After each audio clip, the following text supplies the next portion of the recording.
अष्टावक्र गीता। मनुष्य जब स्वयं के भीतर झांकता है तो प्रश्न आता है कि मैं कौन हूँ। ये भौतिक शरीर मैं हूँ या कुछ और हूँ। अगर मैं आत्मा हूँ तो आत्मा क्या है, और ये सुख दुख इस भौतिक शरीर को होता है या आत्मा को। इस पर अष्टावक्र जी कहते हैं, यदि तू देह को अपने से अलग कर और चैतन्य में विश्राम कर स्थित है तो अभी ही सुखी, शांत और बंधन मुक्त हो जाएगा। तू ब्राह्मण आदि वर्ण नहीं है और न तू किसी आश्रम वाला है, न आँख कान आदि इंद्रियों का विषय है। ऐसा जानकर सुखी हो। ये धर्म और अधर्म, सुख और दुख मन के हैं, तेरे लिए नहीं हैं। तू न करता है न भोगता है, तू तो सर्वदा मुक्त ही है। तू एक सबका दृष्टा है और सदा सचमुच मुक्त है। तेरा बंधन तो यही है कि तू अपने को छोड़कर दूसरे को दृष्टा देखता है। मैं करता हूँ, ऐसा अहंकार रूपी विशाल काले सर्प से दंशित हुआ तू मैं करता नहीं हूँ, ऐसे विश्वास रूपी अमृत को पीकर सुखी हो। मुक्ति का अभिमान मुक्त है और बद्ध का अभिमान बद्ध है। यहाँ ये किंवदंती सत्य है कि जैसी मति होती है वैसी ही गति होती है। आत्मा साक्षी है, व्यापक है, पूर्ण है, एक है, मुक्त है, चैतन्य स्वरूप है, क्रिया रहित है, असंग है, इच्छा रहित है, शांत है। भ्रम होने के कारण ये संसार सत्य मालूम होता है। मैं आभा स्वरूप अहंकारी जीव हूँ। ऐसे भ्रम को एवं बाहर भीतर के भाव को छोड़कर तू कूटस्थ अचल स्थिर बोध रूप एवं अद्वैत आत्मा का विचार कर। हे पुत्र, तू बहुत काल से देहाभिमान के पाश में बंधा हुआ है। उसी पाश को मैं बोध हूँ इस ज्ञान की तलवार से काटकर तू सुखी हो। ये संसार तुझ में व्याप्त है, तुझ ही में पिरोया है। यथार्थतः तू चैतन्य स्वरूप है, अतः शुद्र चित्त को मत प्राप्त हो। साकार को मिथ्या जान, निराकार को निश्चल स्थिर जान। इस तत्व के उपदेश से संसार में पुनः उत्पत्ति नहीं होती। जिस तरह दर्पण अपने में प्रतिबिंबित रूप के भीतर और बाहर स्थित है, उसी तरह परमात्मा इस शरीर के भीतर और बाहर स्थित है। जिस प्रकार सर्वव्यापी एक आकाश घट के भीतर और बाहर स्थित है, उसी तरह नित्य और निरंतर ब्रह्म सब भूतों में स्थित है।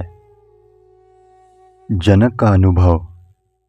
राजा जनक को अष्टावक्र का उपदेश सुनते ही आत्मज्ञान हो गया। वे कहते हैं, मैं निरंजन निर्दोष हूँ, शांत हूँ, बोध हूँ, प्रकृति से परे हूँ। आश्चर्य है कि मैं इतने काल तक मोह द्वारा ठगा गया हूँ। जैसे इस देह को मैं अकेला ही प्रकाशित करता हूँ, वैसे ही संसार को भी प्रकाशित करता हूँ। इसलिए तो मेरा संपूर्ण संसार है अथवा कुछ भी नहीं है। जैसे विचार करने से वस्त्र तंतु मात्र ही होता है, वैसे ही विचार करने से ये संसार आत्मसत्ता मात्र ही है। आत्मा के अज्ञान से संसार भासता है, आत्मा के ज्ञान से नहीं भासता। जैसे रस्सी के अज्ञान से सर्प भासता है, उसके ज्ञान से नहीं भासता।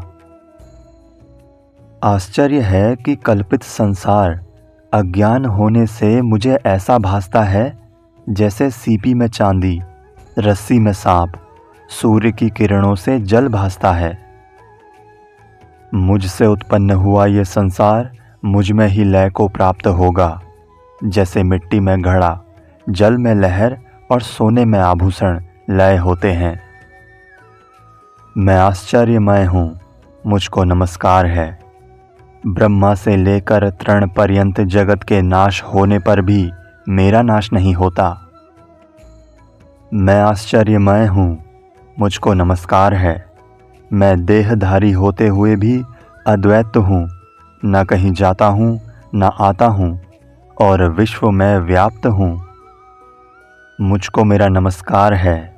मेरा कुछ भी नहीं है अथवा मेरा सब कुछ है जो मन और वाणी का विषय है। ज्ञान, ज्ञेय और ज्ञाता ये तीनों यथार्थ नहीं हैं। जहाँ ये तीनों अज्ञान से ही भासते हैं, मैं वहीं निर्दोष हूँ। निश्चय ही शरीर युक्त ये विश्व कुछ भी नहीं है। ये शुद्ध चैतन्य मात्र आत्मा है। ये शरीर, स्वर्ग, नरक, बंधन, मोक्ष एवं भय कल्पना मात्र ही है। उससे मुझे चैतन्य आत्मा का क्या प्रयोजन। ना मैं शरीर हूँ ना मेरा शरीर है। मैं जीव नहीं हूँ। निश्चय ही मैं चैतन्य मात्र हूँ। मेरा यही बंधन था कि मुझे जीने की इच्छा थी। जिस पद की इच्छा करते हुए इंद्रादि संपूर्ण देवता दीन हो रहे हैं, उस पर स्थित हुआ भी योगी हर्ष को प्राप्त नहीं होता। यही आश्चर्य है। भोग विलास के साथ खेलते हुए आत्मज्ञानी धीर पुरुष की बराबरी संसार को सिर पर ढोने वाले मूढ़ पुरुषों के साथ कैसे की जा सकती है। जिस पद की इच्छा करते हुए इंद्रादि संपूर्ण देवता दीन हो रहे हैं, उस पर स्थित हुआ योगी हर्ष को प्राप्त नहीं होता। यही आश्चर्य है। उस पद को जाने वाले के अंतःकरण का स्पर्श वैसे ही पुण्य और पाप के साथ नहीं होता जैसे आकाश का संबंध भासता हुआ भी धुएं के साथ नहीं होता। जिस महात्मा ने इस संपूर्ण जगत को आत्मा की तरह जान लिया है, उस ज्ञानी को अपनी इच्छा के अनुसार व्यवहार करने से कौन रोक सकता है। ब्रह्मा से चींटी पर्यंत 4 प्रकार के जीवों के समूह में ज्ञानी की ही इच्छा और अनिच्छा को रोकने में सामर्थ्य है। कोई विरला ही आत्मा को अद्वय और जगदीश्वर रूप में जानता है। वो जिसे करने योग्य मानता है उसे करता है। अष्टावक्र जी राजा जनक को मोक्ष का उपाय बताते हुए कहते हैं, तेरा किसी से भी संग नहीं है, इसलिए तू शुद्ध है। फिर किसको त्यागना चाहता है। इस प्रकार देहाभिमान के त्याग की इच्छा करके मोक्ष को प्राप्त हो। तुझ में संसार उत्पन्न होता है जैसे समुद्र में बुलबुला। इस प्रकार आत्मा को जानकर मोक्ष को प्राप्त हो। ये दृश्यमान जगत प्रत्यक्ष होता हुआ भी रज्जु सर्प की भांति तुझ शुद्ध के लिए नहीं है, इसलिए तू मोक्ष को प्राप्त हो। दुख और सुख जिसके लिए समान है, जो पूर्ण है, जो आशा और निराशा में समान है, जीवन और मृत्यु में समान है, ऐसा होकर तू मोक्ष को प्राप्त हो। मैं आकाश की भांति अनंत हूँ। यह संसार घड़े की भांति प्रकृति जन्य है, ऐसा ज्ञान है। इसलिए न इसका त्याग है, न ग्रहण और न लय है। मैं सीपी के समान हूँ।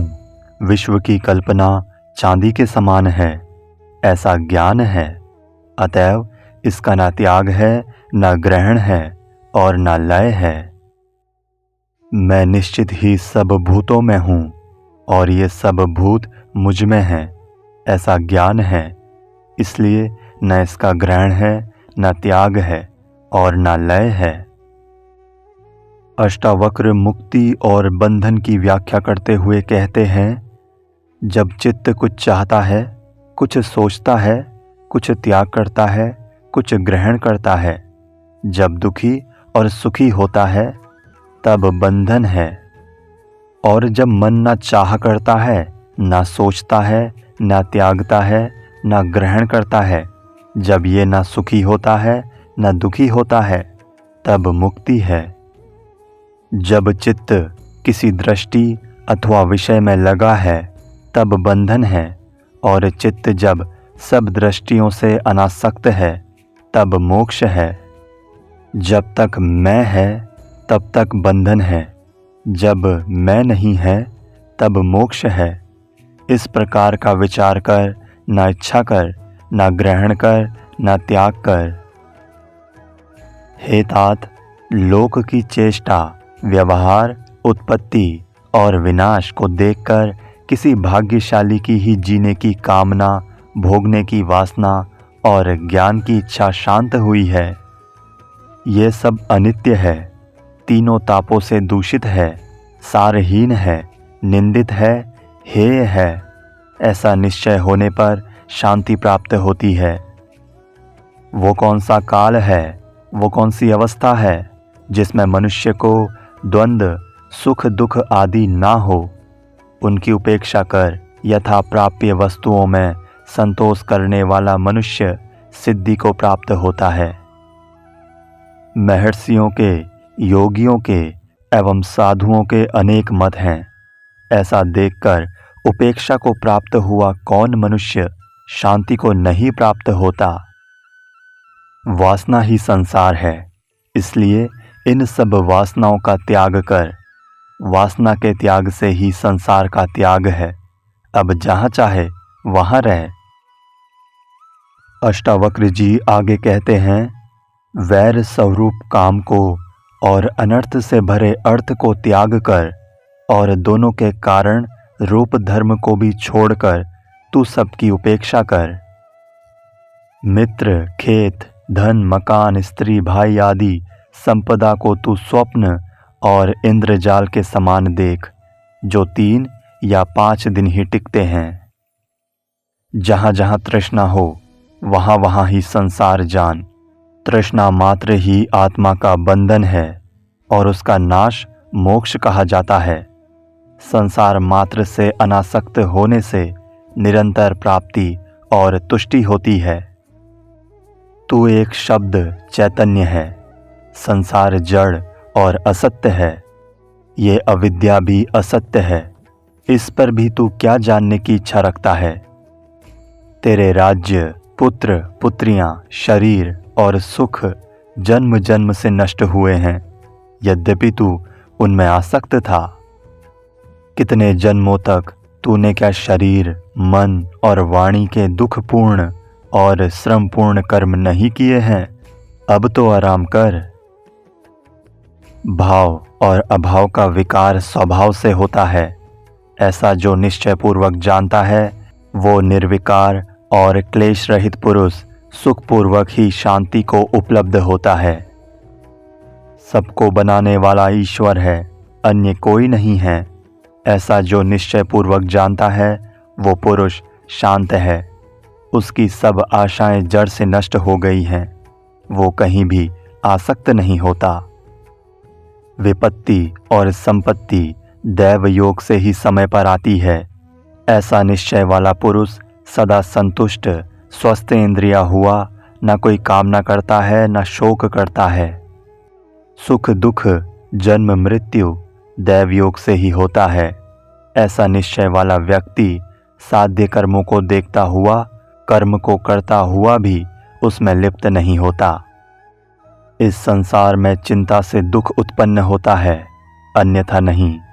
ऐसा जो निश्चय पूर्वक जानता है वो सुखी और शांत है।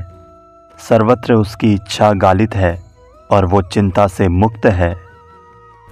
मैं शरीर नहीं हूँ, देह मेरी नहीं है, मैं तो बोध स्वरूप चैतन्य हूँ।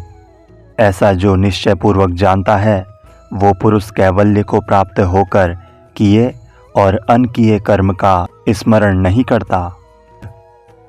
ब्रह्म से लेकर तृण पर्यंत मैं ही हूँ।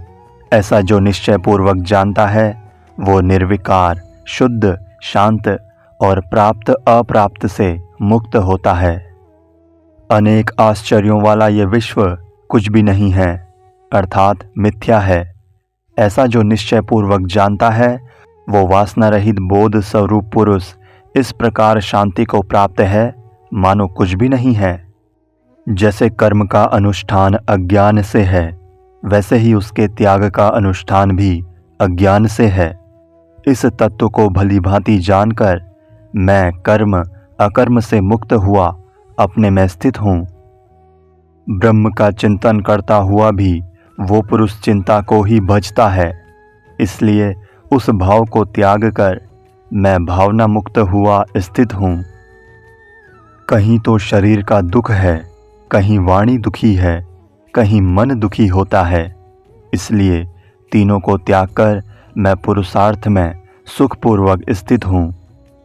किया हुआ कर्म कुछ भी वास्तव में आत्मकृत नहीं होता, ऐसा यथार्थ विचार कर मैं जब जो कुछ कर्म करने को आ पड़ता है उसे करके सुखपूर्वक स्थित हूँ। मुझको ठहरने से, चलने से या सोने से अर्थ और अनर्थ कुछ भी नहीं है। इस कारण मैं ठहरता हुआ, जाता हुआ और सोता हुआ भी सुखपूर्वक स्थित हूँ। अनेक परिस्थितियों में सुख आदि की अनित्यता को बारंबार देखकर और शुभ और अशुभ दोनों को छोड़कर मैं सुखपूर्वक स्थित हूँ।